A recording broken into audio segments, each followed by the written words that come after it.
მენინგიტით ინფიცირებულთა რაოდენობა აჭარაში გაიზარდა. ამ დროისთვის 11 შემთხვევაა დაფიქსირებული, ერთ-ერთი პაციენტი კი თბილისშია გადაყვანილი.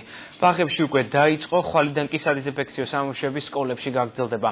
მედიკოსების თქმით, ვითარება საგანგაშო არ არის და შარშელთა შედარების სიტუაცია მკვეთრად არ შეცვლილა.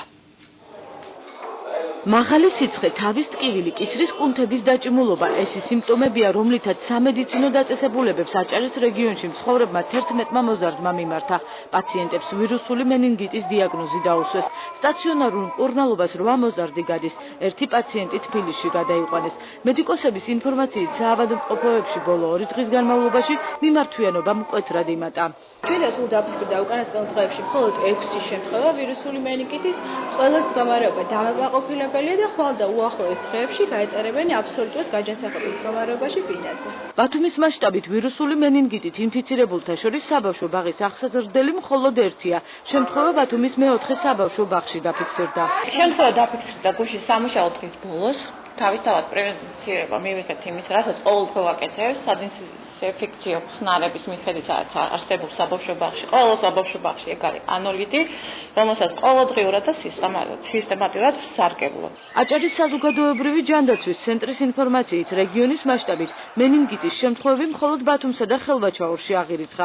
სოფელ მახუს საჯარო სკოლის მოსწავლე სამედიცინო დაწესებულებაში მაღალი სიცხითა და თაუბრუს ხვევით მოათავსეს. ბავშვი სამშაბათს სკოლაში იმყოფებოდა. ძალიან დამრიგებელმა აღნიშნა, რომ ძალიან კარგად გრძნობდა თავს, მე ვერაფერი ვერ შევამჩნიო.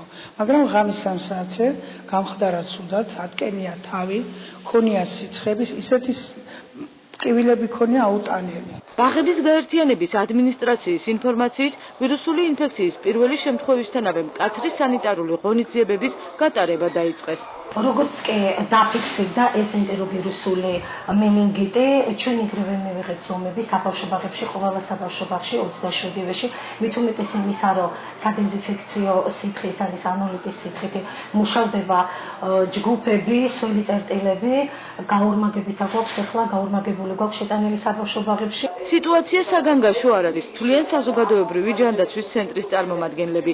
ინო ნიჟარაძის თქმით, არსებული მონაცემები გასული წლის ანალოგიურია და პანიკის საფუძველი არ არსებობს. მოსახლეობას კიდევ ერთხელ შევახსენებთ, რომ დიდი მნიშვნელობა აქვს ისეთ ჰიგიენური წესების დაცვას, ხელების ხშირად დაბანას, დაავადებულთან კონტაქტისაგან თავის არიდებას და რაც ყველაზე მნიშვნელოვანია სკოლებსა და ბაღებში, იმიტომ რომ 14 წლამდე ასაკი და განსაკუთრებით 6 წლამდე პერიოდი არის ყველაზე მეტად, ასე ვთქვათ, სარისკო აღნიშნული დაავადებებისაგან, ვინაიდან ეს ასაკი ყველაზე მაღალი მიმღებლობით ხასიათდება. ამ დაწესებულებაში მნიშვნელოვანია ყოველდღიური ჰიგიენური წესების დაცვა, ზედაპირების, სახელურების, საპირფარეშვების, სველი წერტილების, დეზინფექტანტით, ვთქვათ, საგულდაგულო დასუფთავებით. სავარაუდოდ სასწავლო პროცესი 27 მაისს განახდება, თუმცა ინფექციის დინამიკაზე მონიტორინგი მიმდინარეობს და შესაძლოა განათლების სამინისტრომ დასვენების დღეები გაახანგრძლივოს. ბოლო მონაცემებით საქართველოში მენინგიტის 161 შემთხვევაა აღრიცხული.